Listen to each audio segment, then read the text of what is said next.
Greetings. Welcome back to Black Bear News, where we are discussing abrupt climate change. And the hits just keep on coming. I've got some somewhat exciting news and hopefully a little bit of a breakup from me talking just solo to the camera. I'm going to be doing an interview with Jennifer Hines, I believe this coming weekend, this Saturday. So hopefully this weekend you'll have a nice interview with Jennifer Hines and myself. Jennifer Hines, famous for the methane monster videos. She also does Extinction Radio. Has interviewed, everyone, basically, Peter Wadhams and Guy McPherson and all the folks, Darja Mail.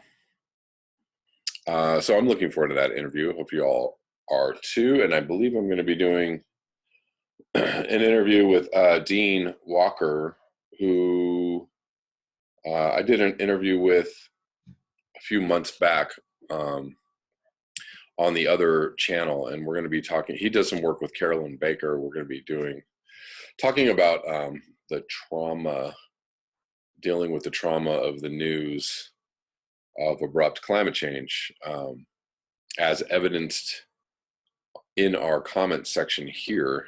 I think this will be an interesting topic for everyone. So hopefully we can delve a little deeper into that. Individual, collective, ongoing trauma around this. It's I believe it's a big reason why people don't want to hear the news and or don't accept the news and or remain in denial about the news, because it's too traumatic and it's pretty overwhelming, and I get it, and it's unfortunate that is a major response that people have to this is incredulousness, like, no way, no, I don't, it's not that bad, come on. Because I guess that's a form of optimism that is that's optimism that lives in living in a blind spot. It's a different kind of optimism than the optimism that I was talking about in the last couple videos last week, which is, the news, you accept the news, and yet you find find some kind of light to guide you onward, regardless of the severity of the news. But unless you're willing to really fully grasp the severity of the news, and unless you're willing to deal with it on a realistic level, then of course, yes, optimism is dangerous and not warranted. But anyways, I digress. Here's something for your optimism. Exclusive. Oh, this is from Reuters, June 14th. Exclusive: global warming set to exceed 1.5 C. Slow growth. Global warming is on course to exceed the most stringent goal set in the Paris Agreement by around 2040. Threatening economic growth, according to a draft report that is the UN's starkest warning yet of the risks of climate change. Governments can still cap temperatures below the strict 1.5 degrees Celsius or 2.7 Fahrenheit ceiling agreed in 2015 only with rapid and far-reaching transitions in the world economy, according to the UN's Intergovernmental Panel on Climate Change. The final government draft obtained by Reuters. Whoa, hello. Hey, it's a June bug. Or is it? Not seeing too many flying critters these days, but one just kind of came my way. I don't even know what that guy is. The final government draft is due for publication in October in South Korea after revisions and approval by governments. It will be the main scientific guide for combating climate change. I read that. If emissions continue at the present rate, human-induced warming will exceed 1.5 C by around 2040, according to the report. So no 2100 this time. This is much, much closer. 2040 is not very far away. According to the report, which broadly reaffirms findings in an earlier draft in January, but is more robust, to 25,000 comments from experts and a wider pool of scientific literature. Okay, that's not a June bug. What is it? What are you, man? It's kind of flying like a June bug.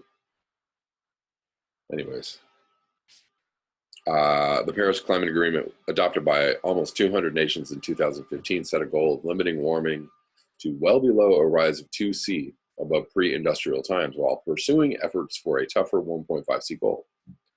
The deal has been weakened after U.S. President Donald Trump decided last year to pull out and promote U.S. fossil fuels. Temperatures are already up about 1C and are rising at a rate of about 0.2 a decade, according to the draft, requested by world leaders as part of the Paris Agreement. Economic growth is projected to be lower at 2C warming than at 1.5 for many developing countries, it said, drained by impacts such as floods or droughts that can undermine crop growth or an increase in human deaths from heat waves. In a plus 1.5 C world, for instance, sea level rise would be 10 centimeters less than with 2C, exposing about 10 million fewer people in coastal areas to risks such as floods, storm surges, or salt spray damaging crops. It says current government pledges in the Paris Agreement are too weak to limit warming to 1.5 C. Excuse me. A bit punchier, IPCC spokesman Jonathan Lin said it did not comment on the contents of the draft reports while work was still ongoing. It's all a bit punchier, said one official with access to the report, who said it seemed slightly less pessimistic about prospects of limiting a rise in global temperatures that will affect the poorest nations hardest. The report outlines one new scenario to stay below 1.5 C, for instance, in which technological innovations and changes in lifestyle could mean sharply lowered energy demand by 2050, even with rising economic growth. You don't say. As there is no sign that the draft has been watered down by Trump's doubts that climate change is driven by man-made greenhouse gases. The draft says renewable energy such as wind, solar, and hydropower would have to surge by 60% from 2020 levels by 2050 to stay well below the stay below 1.5 C, while primary energy from coal decreases by 2/3. By 2050, that meant renewables would supply about 49 and 67% of primary energy. The report says governments may have to find ways to extract vast amounts of carbon from the air, for instance, by planting vast forests, to turn down the global thermostat if warming overshoots the 1.5 C target. That's the best answer I've heard in a while. It omits radical geoengineering fixes such as spraying chemicals high into the atmosphere to dim sunlight, saying such measures face large uncertainties and knowledge gaps. So there you go. And then I'm going to read this little short blurb from Democracy Now! This is from June 18th. India is facing the worst water crisis in its history. India is facing its worst water shortage crisis in its history. That's according to a new report from an Indian government think tank, which says as many as 200,000 people die in India every year from lack of access to clean water.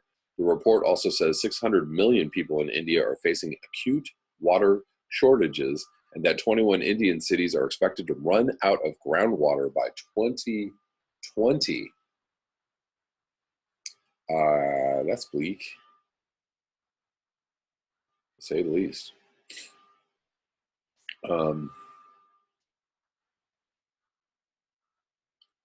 So let's read about some of this geoengineering. This is from Dr. Naomi Wolf. Maybe you all heard of her. June 20th, 2018. ScopEx may soon be underway, or maybe that's ScopEx, in Arizona. Unnamed material sprayed in Arizona stratosphere to unknown, I don't know, ENV, I don't know what that, unknown effect, raising millions for Harvard. Daily Clout has been reporting on the planned ScopEx experiment in Arizona using a new geoengineering technology called solar radiation management, or SRM. The experiment is being run by a Harvard consortium, including Dr. David Keith, Dr. Gurno Wagner, and in a stunning conflict of interest, Harvard's vice provost, Dr. Dustin Tingley. ScopEx means that Dr. David Keith and his team will release an unnamed particulate from a weather balloon or other form of aircraft in the stratosphere over Tucson, Arizona. The planned release is for 2017-18, which means that it is either late or already underway. Community concerns already underway. Any bets on that? Anybody? Community concerns in Arizona involve the fact that Harvard won't confirm the nature of the particulate. Dr. Keith has identified it at times as sulfates, meaning pollution, or alumina, which has serious health hazards if inhaled and has been linked to Alzheimer's, Parkinson's disease, and dementia, and chalk. Though the experiment has been planned for 2017-18, Dr. Keith and Harvard won't confirm when the flights will begin, or indeed if they are already underway. Oh, okay, well, you know. And haven't we already heard about, you know, sulfates and alumina being sprayed already? Where have we heard this? I don't know. Some climate scientists fear that such a release, with many unknown outcomes, may further damage the ozone layer. I just have to quickly interject. The funny thing that people do is, like, you know, with whether something is actually happening or not, and, you know, whether something is a conspiracy or not, or whether it's, you know, whatever, you know. Well, they haven't confirmed it, so that means it's not happening. Okay. Another serious concern that Daily Clout and many of its Arizona community members share is that the larger environmental effects of ScopEx are, according to geoengineering industry reports, quote unquote, unknown. The health effects of the release of this particulate in amounts that aren't disclosed, such as the particulate itself is not being disclosed, are unknown. So nothing's being disclosed and everything's unknown. So there you go. That's all we know about it. The scientists leading the push to adopt SRM tech do confirm that once SRM has begun, it would have to be continued. By the way, generating massive profits for Harvard, Dr. Keith, Bill Gates, and the VCs and hedge funds that have invested in ScopEx, and that if it is ever stopped, catastrophic warming would result. Again, what could go wrong? The stated goal of proponents of solar radiation management is to be able to create a sunshade world in which a screen or shield made up of particulates such as alumina sprayed into the stratosphere or sulfates would create conditions worldwide such as that after the eruption of Mount Pinatubo, a white shell around the earth at the level of the sky to block the sun. Notably, one of Dr. Keith's partners, partners in his private company Carbon Engineering, is one of Canada's biggest fossil fuel moguls. Haven't we just heard this the other day? A concern of many of those who follow Daily Clout's reporting on ScopEx is that testing and promotion of SRM is being embraced uncritically by governments at a time when powerful interests are being challenged by the growth of solar energy systems. And at a moment when Wall Street is losing interest in fossil fuels, a sunshade world would dim the effectiveness of solar energy worldwide. And then there's that.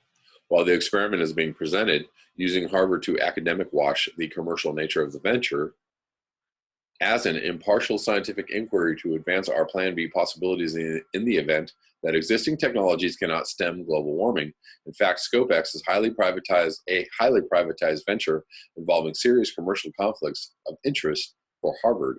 Harvard boasts of its power to convene government stakeholders from around the world to learn about SRM to prepare to use it.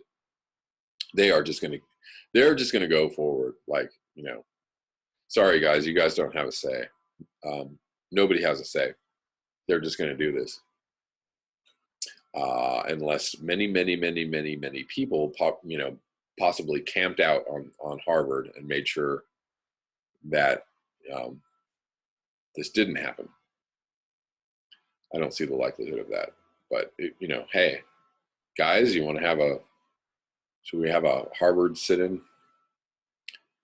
This is especially problematic as ScopEx has accepted $100,000 in taxpayer funds, and since Harvard has status as an educational institution that accepts a great deal of additional public money, to refuse to disclose to the public important details of such a serious experiment upon the public, which is so highly privatized, even while accepting public money, is concerning to many.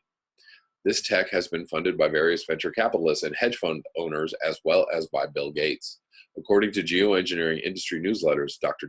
Keith of Harvard has raised $7 million from a $20 million total raised plan. Dr. Keith's colleague, Dr. Gernot Wagner, disputes that amount when contacted by the Daily Clout. But given multiple opportunities to confirm where the flights will take off from, how much material they will release, what the material is, what the effects on the environment and health may be, what the ownership or equity stake is for the investors in ScopEx, and what the governance is that allows these flights, Dr. Keith and Dr. Wagner and even Dr. Tingley have not given answers to those questions. And the truth is that most people don't even care or know that this is going on or is a problem. So they can just do this and people will be like, huh, what? Also of concern is that when citizens of Arizona posted images of unusual whited out skies in Arizona and skies with unusual sprays of white particulates in the air, and asked Dr. Wagner and Dr. Keith directly on Twitter if the sky's appearance had any relationship to ScopEx, Dr. Wagner and Dr. Keith did not answer them. Citizens of Arizona also asked Dr. Wagner at Daily Clout's invitation to explain the possible effect of ScopEx on the likelihood of wildfires in Arizona, as dry conditions have become a problem there. Aluminum heightens combustion, so many would consider that these are reasonable questions from those Arizona citizens whom Harvard plans to spray with unnamed particles. Dr. Wagner refused to reply. A related issue is that the law forbids experimentation on human beings in America without their consent. Indeed, Harvard's own medical ethics guidelines forbid medical or scientific experimentation on human beings without their consent. Consent is a specific transaction in which medical subjects sign a consent form indicating that they understand the risks of the experiment and that they give their informed consent. This has not happened with Harvard and the people of Arizona on whom Harvard plans to experiment. So in this regard, many feel that the experiment is illegal. Which brings up the issue of governance. It is illegal to experiment on humans without informed consent, according to U.S. laws. This is why I continually, but if you don't inform them or don't tell them anything about it, they don't know what to, how would they know that they're not consenting? And also, how many pictures and videos of whited out skies and skies with unusual sprays of white particulate in the air. Like how many videos of that have we seen, for years and years and years. So I don't know.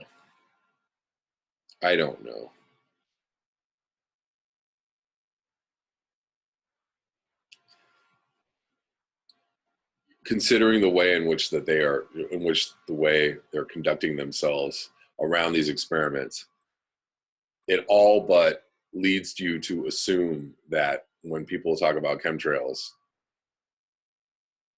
that they might be onto something, right? Oh, they would never do that. Well, of course they're not doing that. Why would they? No, no way. My God, people are gullible as the day is short. The prospect of a great university profiting from tech and IP generated by a launch that is illegal in the US outside of an Indian reservation, and doing so via experimentation on unconsenting Arizona citizens in a way that Harvard's own medical ethics guidelines prohibit, and in a context in which all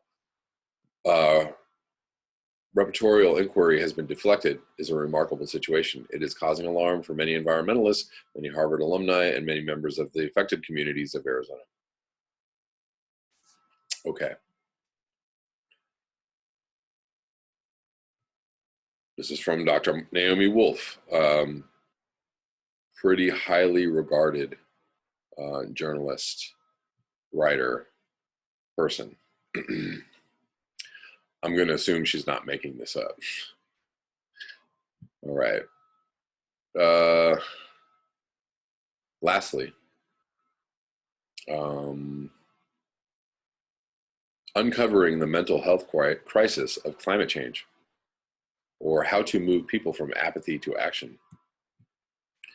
Should be interesting. The young man believed he only had 5 years to live, not because he was sick, said Kate Shapira, not because anything was wrong with him, but because he believed that life on Earth would be impossible for humans. He believed this. The sign on Shapira's booth read, "Climate anxiety counseling, 5 cents. The doctor is in. Time to earn her pennies." On that muggy June day, she had set up shop in Kennedy Plaza in downtown Providence, Rhode Island. Shapira is not a trained therapist, a fact she made clear to visitors, but she is happy to chat with anyone suffering from anxiety about climate change. "A lot of what I do is listen and ask questions," she said. Over the coming decades, rising temperatures will fuel natural disasters that are more deadly than any seen in human history, destabilizing nations and sending millions to their death. Experts say that we need to prepare for a hotter, less hospitable world by building seawalls, erecting desalination plants, and engineering crops that can withstand punishing heat and drought. We need to be digging giant tunnels underground and setting up some grow lights and some way to power all this stuff. That's what we need to be doing.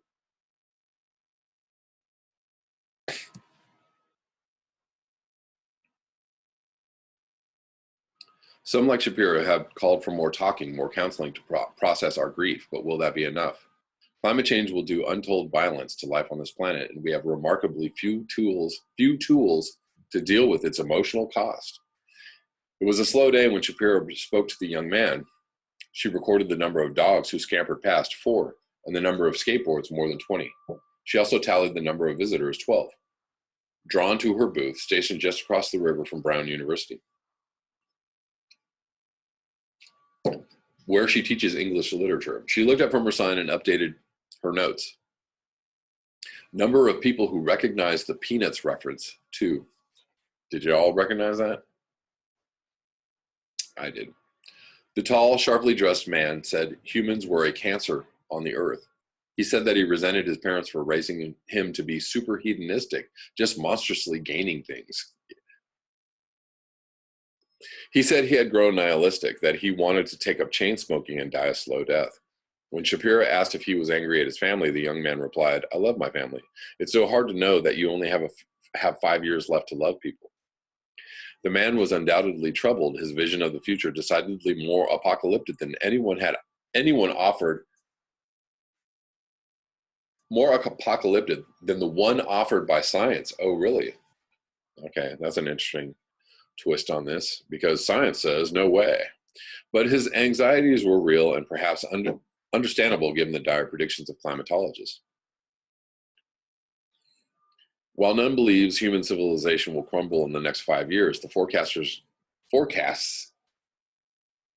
get hazier 30, 40, or 50 years down the road. If we continue pumping out heat-trapping carbon pollution at the current rate, temperatures will rise by 4 degrees C by 2100. Hardy har har. A level of warning. So a level of warming climate scientist Kevin Anderson has called incompatible with an organized global community. And let me just reiterate the reason why this, you know, we all know what's going on, but the reason why this guy thinks that we have 5 years is because some very few scientists have determined that we will see at least 4C in the next 5 to 10 years, at least 5C, if not double that. And at 4C, as Guy McPherson stated, we're done. There's no humans at 4C. So if we see that in 5 years, then this man's fears are correct. Just clearing that up for anybody who might not understand the reality of the science, not the reality of the feel-good, university-approved stamp message about what the science says. What the science says, according to them, is partially a lie. Climate change promises to take a massive toll, not just on nature or human society, but on our minds. Shapiro's conversation with that distraught young man offers as terrifying a glimpse of our future as any hurricane, heat wave, or flood. In the years to come, the carbon crisis will work its way into our brains, sowing the seeds of fatalism, pessimism, and despair.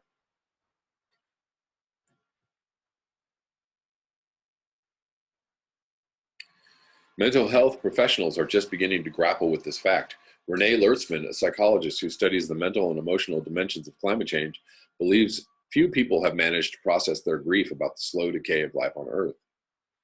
She said that many people are caught in a state of arrested mourning, what she calls environmental melancholia. The reason why I think we have a pervasive environmental melancholia is directly related to the fact that we're not really talking about this, Lertzman said. While psychologists have developed ways of grappling with the death of family members or the loss of jobs, experts are still learning how to dislodge anxieties about climate change. Like Shapiro, Lertzman recommends talking. We're kind of getting validation or affirmation when we talk. She said, like, okay, what I'm feeling makes sense. It's making sense to someone else. It's not crazy. Lertzman embraced the idea while a freshman at UC Santa Cruz, darting between classes on environmental science and psychology.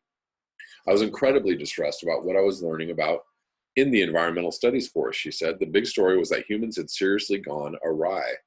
She described the disconnect between her time in the classroom, where she was learning about the multitude of poisons seeping from smokestacks and tailpipes, and her experience outside, where students luxuriated in the California sun, blissfully ignorant of the disasters to come. That year, Lertzman joined other budding environmentalists on a backpacking trip across the Sierra Nevada. Hikers spoke candidly about their fears, anxieties, and frustrations. It's rare to have a small group of 10 or 12 people where you're really spending a lot of time together, and we're talking all the time about what you're feeling and thinking, she said, adding that the experience was affirming, cathartic even. Lertzman explained that to grasp the full implications of climate change is daunting. To recognize our part in it, all the more so. To fire up a car or step onto an airplane is to defile the very air we breathe. People cope by disavowing their role in climate change. You're not denying something, but you are choosing not to know, Lertzman said. There rarely is genuine apathy, she added. What shows up as apathy is a defense mechanism. It's a way for people to cope with the very complicated feelings that come up around these issues. Like Lertzman, other mental health professionals have warned of the mental and emotional impact of climate change. Psychiatrist Lise Van Susteren coined the term pre-traumatic stress disorder, to describe the pervasive dread felt by many scientists, advocates, and journalists. In the years ahead, she said, the problem will only grow more widespread. And to go back to, I was listening to a Guy McPherson interview today in which he kind of stated that he thought that basically everyone knows, on some level, everyone knows the reality of what's going on, and everybody's dealing with it in a different way, but it's some like maybe mass psychological, level. I don't know. I have that inkling as well that a lot more people know about this than let on. A lot more people know about this than we viewers of this channel and other channels think. I personally think a lot more people understand the science, understand the severity, understand the reality, and they are just like, nope, just gonna shut that down. And that's causing whatever it is, more trauma, more disordered thinking and behaving, and it will get worse. Van Susteren is a co-author of a 2012 report on the psychological risks of carbon crisis. Like other studies on climate change and mental health, the report warns of anxiety, depression, violence, suicide, and drug abuse in the face of increasingly perilous storms, heat waves, floods, and drought. As the authors noted, the American mental health community, counselors, trauma specialists, and first responders are not even close to being prepared to handle the scale and intensity of impacts that will arise from the harsher conditions and disasters that global warming will unleash. In response to growing climate anxiety, a handful of psychotherapists are pioneering a new field of treatment termed eco-psychology. The doctors are urging patients to accept their own powerlessness and take breaks from computers and phones to meditate or work in their garden. Recent disasters underline the need for more work in this field.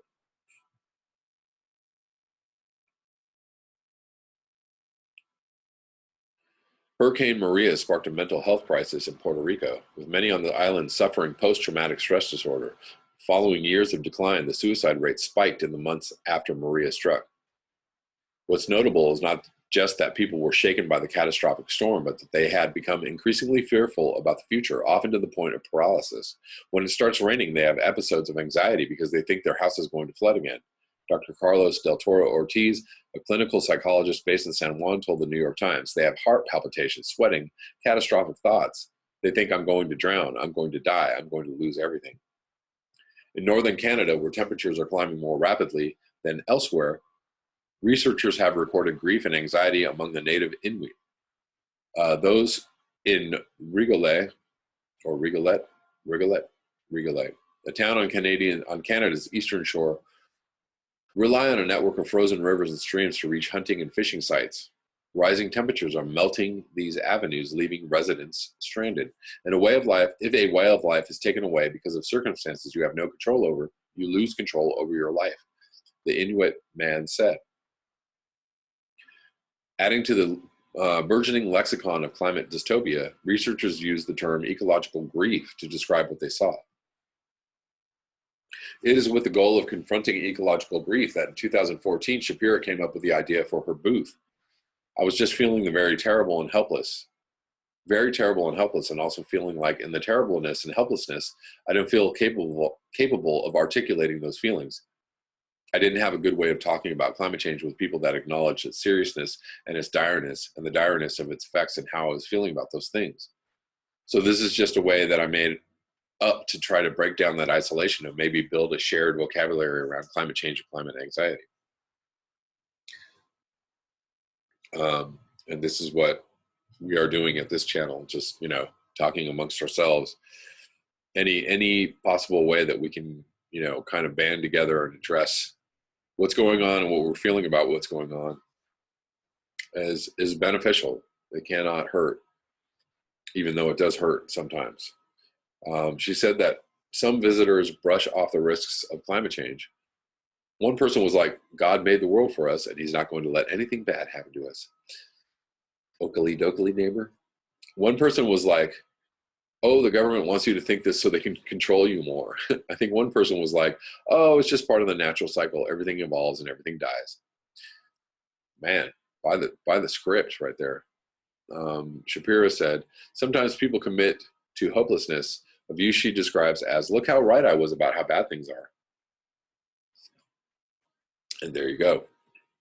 More often, visitors discuss their more mundane anxieties of family, job, and life, the quotidian worries that distract from their larger fears about the fate of the world. When they do talk about climate change, there is a disconnect from the size of the problem and their own role in addressing it. Fossil fuels could bring a hasty end to human civilization. And the answer, we're told, is to change our light bulbs or take a bike to work. Shapiro has struggled to find a way to talk about climate change that acknowledges the enormity of the problem without leaving people feeling helpless. While she is committed to the fight, pointing visitors to opportunities for local action, she also struggles with feelings of powerlessness. She is profoundly worried about the future, so much so that she has decided not to have children, fearing what climate change will bring. This is a long article, and I'm not going to be able to read it all. I'm sorry. I'm going to link it below. But this is a good article. Let's see. Climate change is a uniquely intractable problem, and it takes tremendous bravery to look at it in the eyes. But this is not the first time that humans have faced an overwhelming danger. From history come numerous examples of how we might think, feel, and respond in the face of an existential threat. Psychotherapist Rosemary Randall said, Winston Churchill's wartime speeches offer a model for how to handle our anxiety about climate change. Churchill, she wrote, manages to tell a very stark and frightening truth. He is blunt about the scale of the problem, refuses to blame, makes emotional connections with his audience, uses stories to make his points, expresses his confidence in the abilities of the population, is realistic about the difficulty of what he's demanding of people, and the alarming information is there, but is offered in a way that allows people to think and offers them some agency. This is remarkable when considered in the dim light of 1940. That year, France fell to Nazis, and for the next several months, German aircrafts pummeled English cities and towns, killing tens of thousands of civilians and demoralizing millions more. While Britain tended its wounds, just across the English Channel, Europe's fiercest military force prepared for a bloody invasion. This, Churchill said, was Britain's darkest hour. But Churchill did not shy from his darkness. He previewed the difficulty that lay ahead with honesty and courage. We have before us many, many long months of struggle and suffering. He said, if we fail, he warned, then the whole world, including the United States, including all that we have known and cared for, will sink into the abyss of a new dark age made more sinister and perhaps more protracted by the lights of perverted science. He did not dwell on the darkness, however. Instead, he issued a call to arms. We shall defend our island, whatever the cost may be. We shall fight on the beaches. We shall fight on the landing grounds. We shall fight in the fields and in the streets. We shall fight in the hills. We shall never surrender, he said. You ask, what is our aim? I can answer in one word, victory. Victory, victory at all costs. Victory in spite of all terror. Victory, however long and hard the road may be, for without victory there is no survival. Climate change is a problem with the scope and urgency of World War II, and while it will unfold more slowly and less predictably than the war, demands a response on the same scale. Again, like the war, rising temperatures threaten violence, deprivation, and the deaths of millions. Writing in the New Republic, author and activist Bill McKibben argued, by most of the ways we measure wars, climate change is the real deal. Carbon and methane are seizing physical territory, sowing havoc and panic, racking up casualties, and even destabilizing governments. And like the war, climate change demands the massive and immediate mobilization of American industry. All right. I'm going to leave it there because I have run out of time. I'm going to link that below so y'all can read the whole thing if you so wish. I found that to be an interesting article. Interesting given, well, you know, for the most part, they're kind of trying to take into the reality of the news and the situation. I kind of didn't like the part about science tells us we have longer than 5 years. But, you know, can't really, it's hard to, you know, I don't know. If you tell people you only have 5 years, then that should either, you know, you run the risk of demoralizing people to the extent that they can't take any action, paralyzing them. Although you might also say, if you tell people they have 5 years, maybe you'll scare them into doing something. If you tell people they have longer than that, you know, maybe you possibly give them a chance in their, you know, mentally give them a chance, or you give them an out, right? Well, we have some time, some nebulous amount of time. We have time. So off to work I go. Let's just continue imbibing in all the materialism that industrial civilization affords us, because, we got time. Who knows what path any of us will take in this. That's all I have for you tonight. Thank you so much for your eyes, your ears, and your conscience. If you'd like to support this channel, you can do so at the links below. Until next time, peace.